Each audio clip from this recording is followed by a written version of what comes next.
Call me Beth, and I do live in Maplewood, and I have been a member of the community in one way or another for over 40 years, and I'm a very big advocate for the citizens. And one of the things that I like to see is transparency, clear transparency. And with transparency, with this specific subject matter that we're talking about this evening, is competitive businesses. Of course, with the economy the way it is now, during these times, economic times, we need to have good competition amongst businesses. And part of that is keeping the businesses going, and that includes good competition. Now, when people go in and bid for specific things, they want an opportunity to go through that bidding process.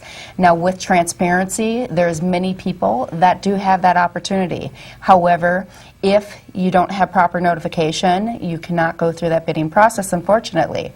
But there's a lot of citizens that I personally spoke with that want that competitiveness. They want to keep their trash haulers.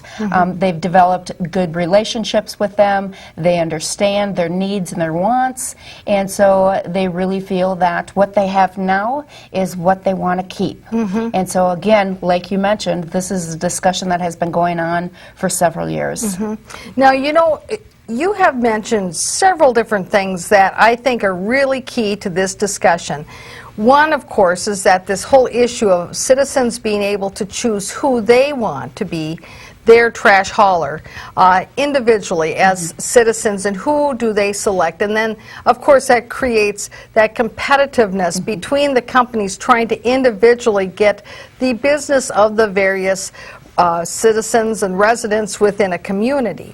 And then there, of course, is that then there's that other issue of that if the city does put in place a policy of a single hauler for the entire city or for different zones, how will they go about getting the best price? As the government, how will they go about getting the best price for their citizens? And then that's where it comes to that competitive bidding that you talked about.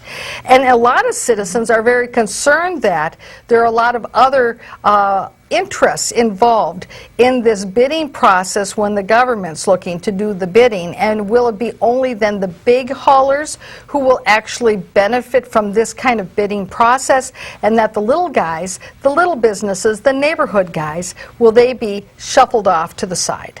Well, again, you know, if you look at it that way, and then you can also look at it this way, you know, having cable access, internet access.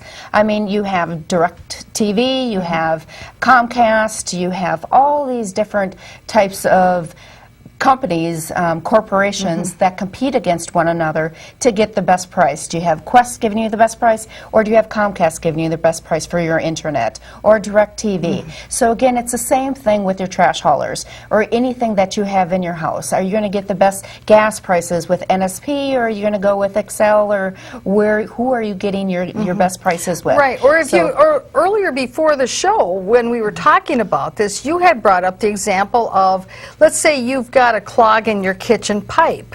That's correct. And you need a plumber. Well, what do? You look in the yellow pages, you make some calls, you know, you find out which plumber, first of all, serves the need you have, and then second of all, at what price do they serve that need? And I think, you know, trash collection in many ways is much the same way, in that different people have different needs. I mean, I talk to senior citizens oftentimes. They say, you know, they really don't need to have somebody come to their house to pick up trash every single week. That really, they don't generate that much. And then there are other folks who say, well, we have a large family, we need to have, you know, a large receptacle, and it has to be every week. And so you've got different needs, and I think different companies can fulfill that need. And another issue that some people are concerned about with, if indeed a single hauler trash collection a policy is put in place for any community, is that this is then requiring that each and every household must have a trash collection at their doorstep. And I like to use it in also simple terms. That's a dictatorship. So again, you're being dictated